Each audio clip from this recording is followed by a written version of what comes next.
Joseph Smith Jr. was a revelator of ancient biblical era texts.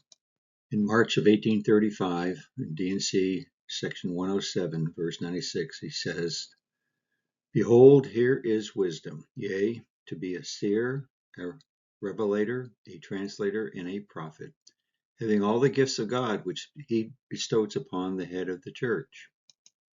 When Joseph was between the ages of 24 and 30, biblical history was revealed to him, not published in any source records, manuscripts, or books available throughout 1829 to 1835. When we look at the history of the Doctrine and Covenants and the different revelations and section numbers, I have put them into chronological order.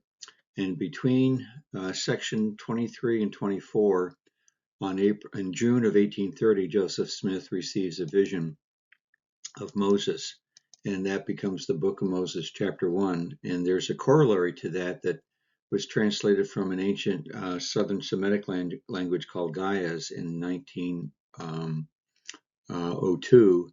It was done by R.H. Charles, and it's called the Book of Jubilees. And chapter 1 of the Book of Jubilees is almost equivalent to chapter 1 of the Book of Moses that was revealed to Joseph. And then between section 36 and 37, in December of 1830, Joseph Smith receives the Book of Moses, chapter 6 through 7. And there's corollaries to that because the books of 1st, 2nd, and 3rd Enoch, as well as the Book of Jasher, chapter 3, have to do with Enoch, the prophet Enoch.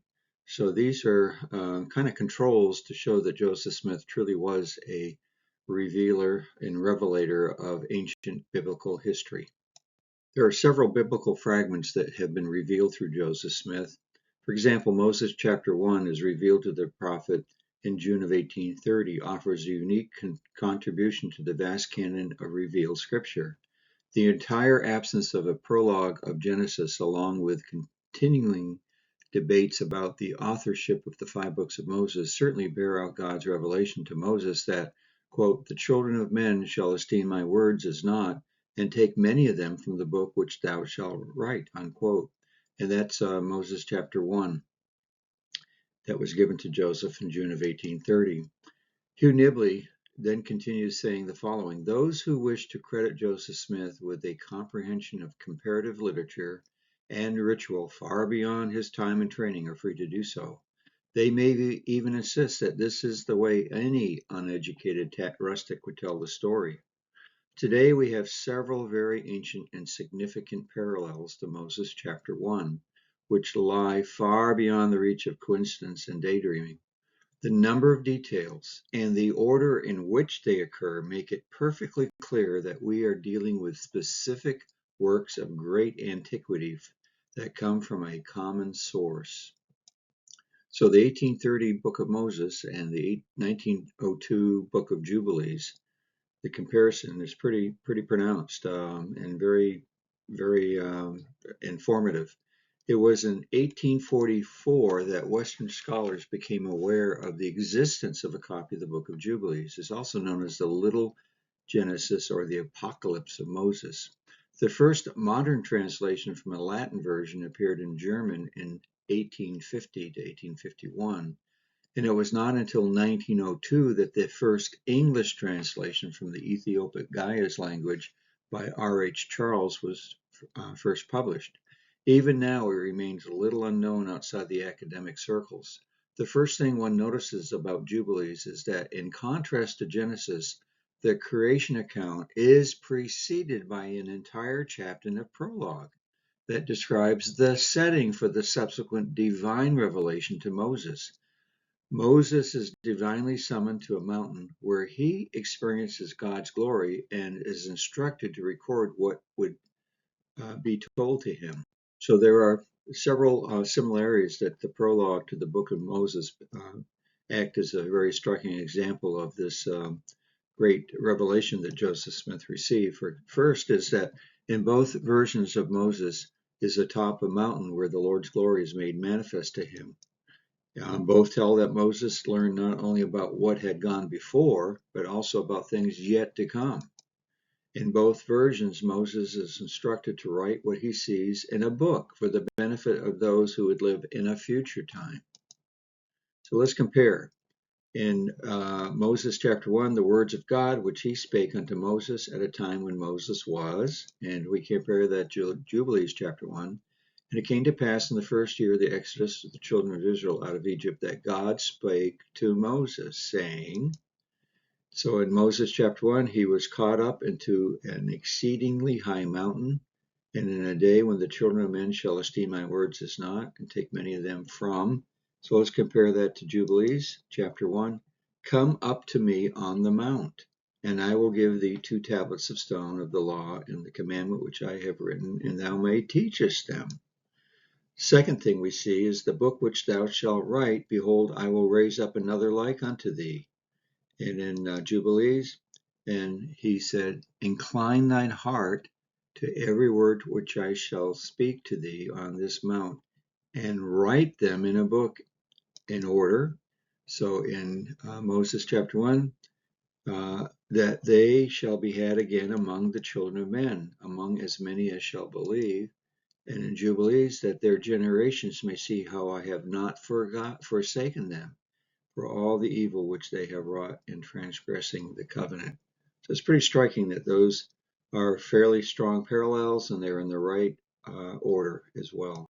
These biblical fragments authenticate that Joseph Smith was a revealer and a revelator of ancient biblical texts. In March of 1835, a revelation was given that alluded to the Book of Enoch. These things were all written in the book of Enoch and are to be testified in due time. That's in D&C 107, verse 57. This was 4 years after the Moses chapter 6 and 7 were received. This was part of a larger writing reflected in other fragments that were given to Joseph. For example, the Book of Mormon contains an abridgment of the record of the people of Nephi and also the Lamanites, along with an abridgment taken from the Book of Ether. And that's in the title page in the Book of Mormon. Also, the Little Apocalypse, an extract from the translation of the Bible, the New Testament being the 24th chapter of Matthew, is an extract or an abridgment. The Book of Abraham, written by his own hand, is a fragment. Also, the visions and writings of Moses chapters 1 through 8. Moses 6 or 7 is about Enoch. And each of the fragments are abbreviated in only a sampling, but large enough to be compared to other ancient writings that claim similar authorship and can be used to test the validity of those revelations of Joseph Smith. When Joseph was just age 25, he received a pure revelation of an ancient text. He writes the following: it may be well to observe here that the Lord greatly encouraged and strengthened the faith of his little flock, and which had embraced the fullness of the everlasting gospel, as revealed to them in the Book of Mormon, by giving them some more extended information upon the scriptures, a translation, which is going to be the Joseph Smith translation of the Bible, which had already commenced. Much conjecture and conversation frequently occurred among the saints concerning the books mentioned in reference to in various places of the Old and New Testament, which were now nowhere to be found. The common remark was, they are lost books, but it seems the Apostolic Church had some of these writings, as Jude mentions or quotes the prophecy of Enoch, the seventh from Adam. To the joy of this little flock, which in all from Colesville to Canandaigua, New York, numbered about 70 members, did the Lord reveal the following doings of olden times from the prophecy of Enoch. That was given to him in December of 1830. So in my annotated book of Enoch, I have this chart, and it shows the different time periods of when we know a little bit about Enoch. And number 1 and 2 have to do with the Old and New Testament references to the prophet Enoch. In 1773 is when this individual, you see, James Ruth, went down to Abyssinia, which is now called Ethiopia, and he found some manuscripts that were purported to be about Enoch, and he brought them back to Scotland, gave them to the Bodleian Library in London, and in 1821, Richard Lawrence translated the Gaia's language into English, and it became a manuscript that was housed in the Bodleian Library. And it was then in 1830 that Joseph Smith receives Moses chapter 6 and 7 that have to do with Enoch. And then that manuscript in 1821 gets translated and published in a book form in 1838. And that's when, in 1840, Parley P. Pratt makes a notation of him being able to read that book while he's in Manchester, England, and writes it up in the Millennial Star. Also in that same year, in 1840, the book of Jasher gets published in English, and chapter 3, has a story about Enoch. Then eventually in 1886 and onward, other books that purport to be Enoch are found in Russia, also in Jerusalem, as well as in the Dead Sea Scrolls. And these things were all written in the book of Enoch and are to be testified in due time. And Joseph was only 29 years of age when he received that revelation. And that, in essence, is a prophecy. And that prophecy came true with the publication of the first book of Enoch, the Ethiopic Enoch, first Enoch, in 1838. And then subsequently after that, other books followed. So let's compare what Joseph Smith received as a vision in 1830, and he had no manuscripts. He had no Urim and Thummim. It was just pure revelation. So in Moses chapter 6, Enoch is saying that I am but a lad, and all the people hate me, for I am slow of speech, wherefore am I thy servant. And in 1st, 2nd, and 3rd Enoch, this is done after 1838, we read in 3rd Enoch that, but my king calls me youth. And in 3rd Enoch chapter 4, verse 1, why do they call thee youth in the high heaven? So you can see there's a correlation there. In Moses chapter 6, verses 35, 36, the Lord spake unto Enoch and said unto him, anoint thine eyes with clay and wash them, and thou shalt see. And what do we get in 1st Enoch chapter 1? I, Enoch, am a righteous man whose eyes were opened by God. And so there you have it. There's another strong correlation. Moses chapter 6, verse 46, for a book of remembrance we have written among us. And in 2nd Enoch chapter 22, bring out the books from my storehouses and read of quick writing, and give it to Enoch and deliver to him the choice and comforting books out of your hand. So they're writing books. So in Moses 6, 46, we learn that they kept a book. And in Enoch, we're learning that they keep books. So strong correlation. In Moses chapter 6, verse 38, and they came forth to hear Enoch upon the high places. And in the book of Jasher, and all the sons of men assembled and came to Enoch that day. In Moses chapter 6, verses 41, 42, I beheld a vision, and to lo the heavens I saw, and the Lord spake with me. And in Jasher, and it was in the expiration of many years, while I was serving the Lord and praying before him in his house, then an angel of the Lord called him from heaven. So again, we see these correlations that are very high. How did Joseph Smith come up with this if he was just making this up? It was a pure revelation. We continue in Moses chapter 6, verses 43, 44. He continued his speech, saying, the Lord which spake with me, the same is the God of heaven. He is my God and your God, and we are my brother. You are my brethren. And why counsel you yourself and deny the God in heaven? The heavens he made, the earth is his footstool. And then what do we get in 1st Enoch chapter 2? Observe ye everything that is placed in the heavens, and also behold ye the earth. So he's correlating the heaven and the earth. And in Moses 6, verse 47, and as Enoch spake forth the words of God, the people trembled. In 1st Enoch chapter 13, and then I went and spoke to them all together, and they were all afraid and fear, and trembling seized them. I mean, these are very strong correlations, and they're in the right order. So it's very, very impressive. Also in Jasher, men sought for him and desired again to see the face of Enoch and to hear his word, but they could not, as all the sons of men were greatly afraid of Enoch, and they feared to approach him. So both the afraid and fear are coming in from these other non-biblical records. that are not found in Joseph Smith's revelation. However, they support each other in that they show that the records are authentic. In the mouth of two or three witnesses shall every word be established. So here we get the phrase, God the Father is man of holiness, and Jesus Christ is the Son of Man. So in Moses chapter 6, verse 57, in the language of Adam, man of holiness is his name, and the name of his only begotten is the Son of Man, even Jesus Christ.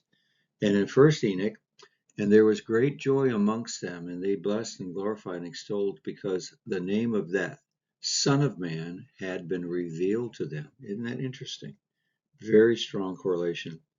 Moses chapter 7, verse 26, and behold, he beheld Satan. He had a great chain in his hand. Look what happens in First Enoch. And there mine eye saw how they made their instruments, iron chains of immeasurable weight. And I asked the angel of peace who went with me, saying, for whom are these chains being prepared? Isn't that impressive? So here we have another one, the book of Moses verses First Enoch and Third Enoch. It's about when God weeps. In Moses 7, verse 28, and it came to pass that God of the heaven looked upon the rest of the people, and he wept. And Enoch bore record of it, saying, how is it that the heavens weep and shed forth their tears as rain? And Enoch said unto the Lord, how is it thou canst weep, seeing that thou art holy and from all eternity to eternity? And the first Enoch, and oh, that mine eyes were a cloud of waters, that I might weep over you and pour down my tears as a cloud of waters. That's similar to rain, isn't it? And in third Enoch, in that moment, the right hand of God was weeping, and there went forth from his 5 fingers 5 rivers of tears, and fell upon the great sea and shook the whole world. I mean, these are high marks for having bullseyes. So again, Joseph Smith truly was a revealer and a revelator of ancient texts. And in Moses chapter 7, verse 41, it came to pass that the Lord spake unto Enoch and told Enoch all the doings of the children of men. Wherefore Enoch knew, and he looked upon their wickedness and their misery, and wept, and stretched forth his arms, and his heart swelled wide as eternity, and his bowels yearned, and all eternity shook.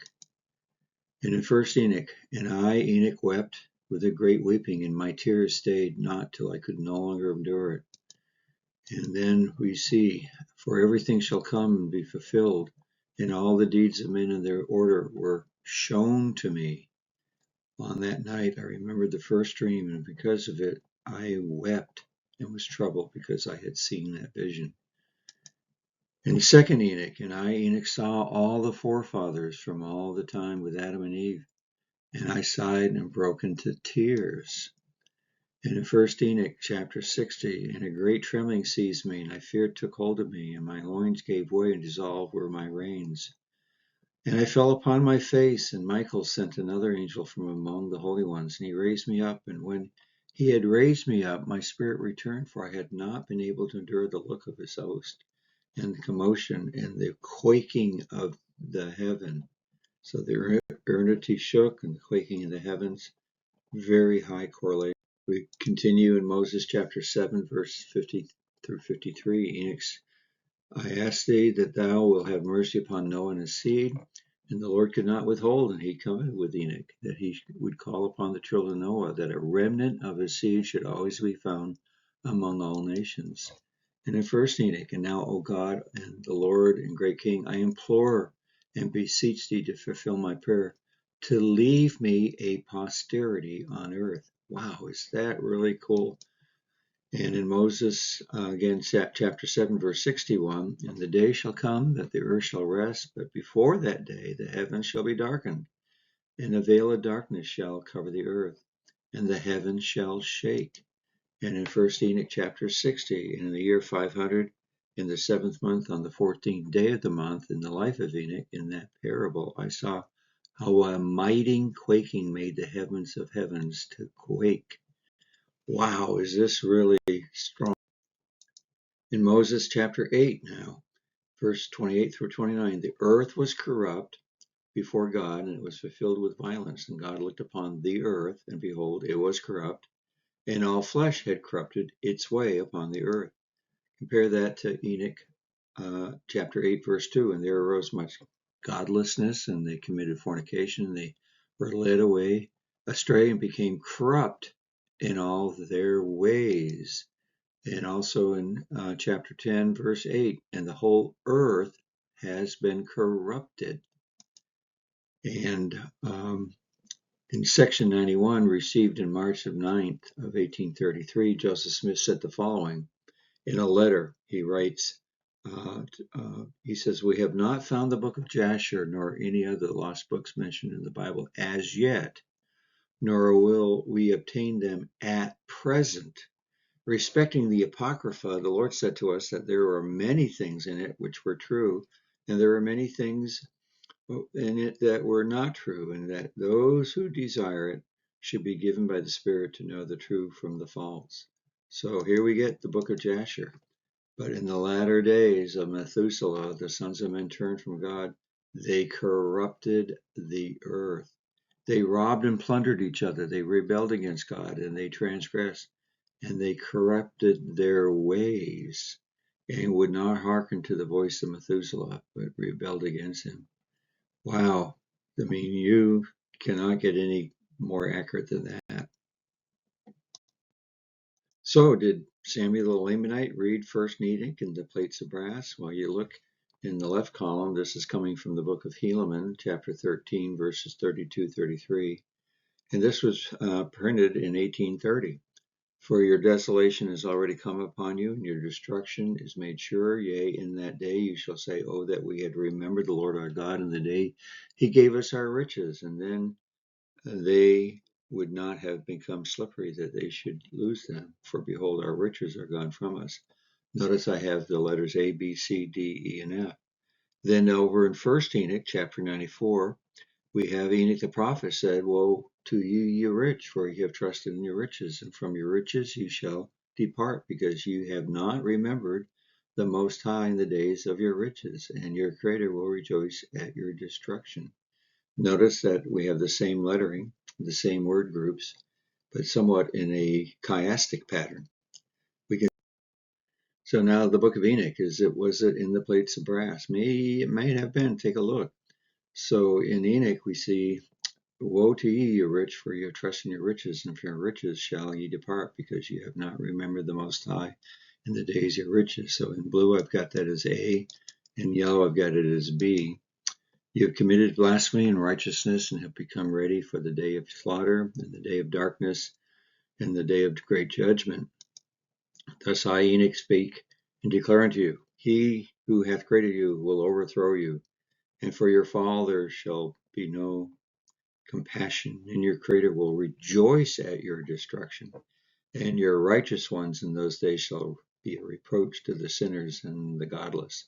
So in green I have that as C. So now let's compare Samuel's lament in the book of Helaman. And in the days of your poverty you shall cry unto the Lord, and in vain you shall cry. For your desolation has already come upon you, and your destruction is made sure. That's in green. I have that as C prime. And then shall ye weep and howl in that day, saith the Lord of hosts. And then shall ye lament and say, oh, that I had repented and had not killed the prophets and stoned them, cast them out.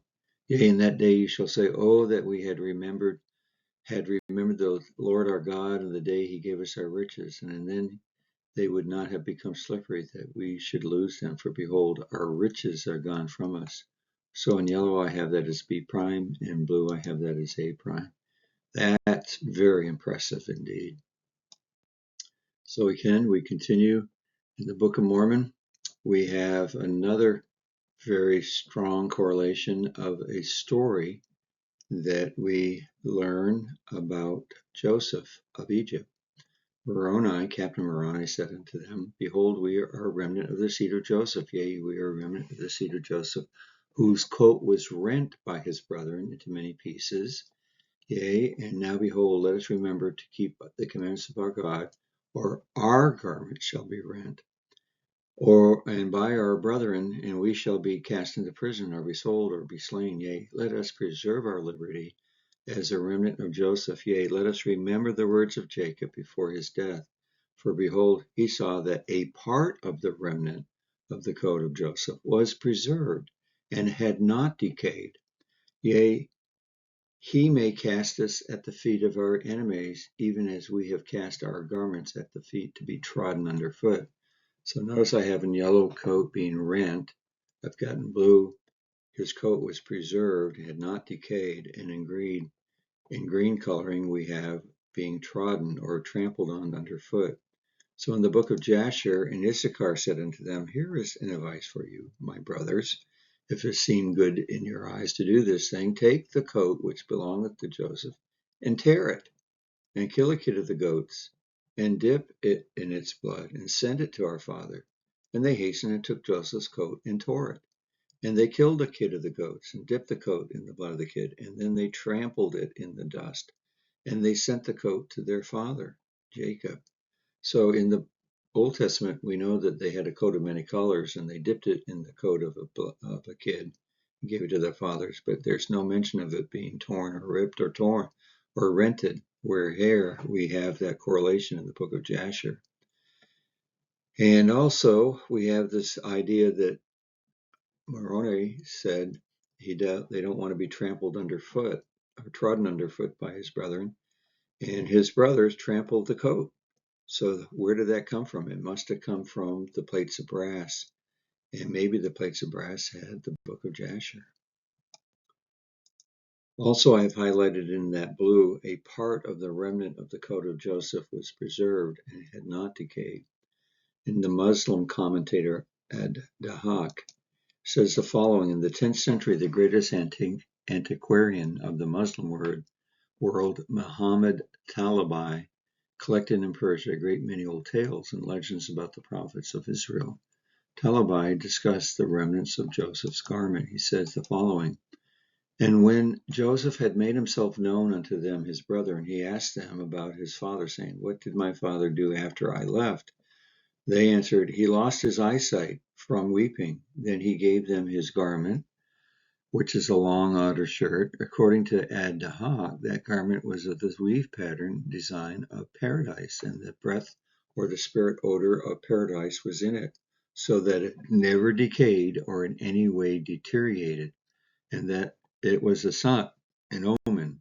And Joseph gave them that garment, and it was the very one that had belonged to Abraham, having already had a long history. It might have been the garment that was given to Adam. Who knows? Here we have another example in the King James Bible that was published in 1611 versus the Joseph Smith translated Bible that was he worked on in 1830, and you compare that to the book of Jasher that was published in 1840. And the Lord appeared unto Abraham in the plains of Mamre, and he sat in the tent door of the heat of the day, and he lifted up his eyes and looked, and lo, 3 men stood by him. And when he saw them, he ran to meet them from the tent door and bowed himself to the ground. And the men turned their faces from thence and went toward Sodom. But Abraham stood yet before the Lord. This is in the King James Version of Genesis. But in the Joseph Smith translation that Joseph Smith was working on in 1830, and the angels which were holy men and were sent forth after the order of God turned their faces. So we get a little bit more information. They're angels and they're holy men, and they're sent after the order of God. And in the book of Jasher, the Lord appeared to him in the plain of Mamre and sent 3 of his ministering angels. So again, the Lord is sending forth holy men or angels to visit him, and he was sitting in the door of the tent, and he lifted his eyes and saw, and lo, 3 men were coming. So again, this is very strong correlation that Joseph Smith was truly a revelator of ancient. In the book of Moses, chapter 8, a great famine came into the land, and the Lord cursed the earth with a sore curse. And in the book of Jasher, the Lord continued to destroy the seed in those days, so that there was neither sowing nor reaping in the earth. So a great famine is destroying seed, and cursing the earth meant that there was neither sowing nor reaping. Very strong correlation in the proper order. And in the Doctrine and Covenants, section 107, and God called upon Canaan in the wilderness in the 40th year of his life, of his age, and in the book of Jasher, and Canaan grew up and was 40 years old and became wise, very strong. In the book of Abraham, that was revealed to him in 1835, again, the books of Enoch were given to him after 1838. And Abraham saw the stars, they were great, and these are the governing ones. The name of the great one is called Kolob. And then there he said unto me, Kokab, which is a star, and he said unto me, Olia, which is moon, and he said unto me, Kokabim, which signifies stars, or the great lights. So we get in the book of Abraham, Kolob is the great one. In the book of Enoch, we have one star is larger than the rest. That's in 1 Enoch chapter 75. Kokab is a star that Joseph Smith reveals.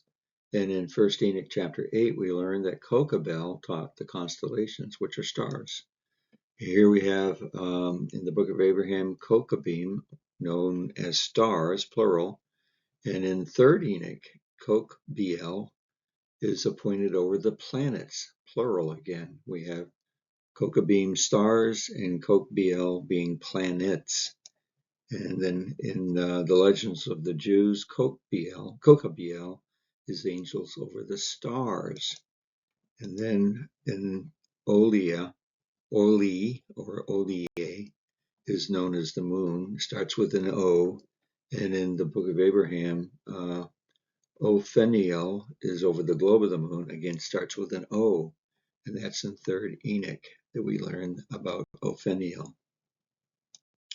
We have some scriptural parallels that show up in other records that come after the Book of Mormon. For example, in First Nephi, we learn about after the angel had departed, Laman and Lemuel began to murmur, saying, "How is it possible the Lord will deliver Laban into their hands? Behold, he is a mighty man, and he can command 50." Eventually, he smites Laban, smote the head off his head with his own sword, and then he puts on his clothing, and he then has the voice of Laban. And in the book of Jasher, we learn about Moses. And the second day Moses went forth with his brethren, and saw, behold, 2 men were quarreling. He said to the wicked, "Why dost thou smite thy brother?"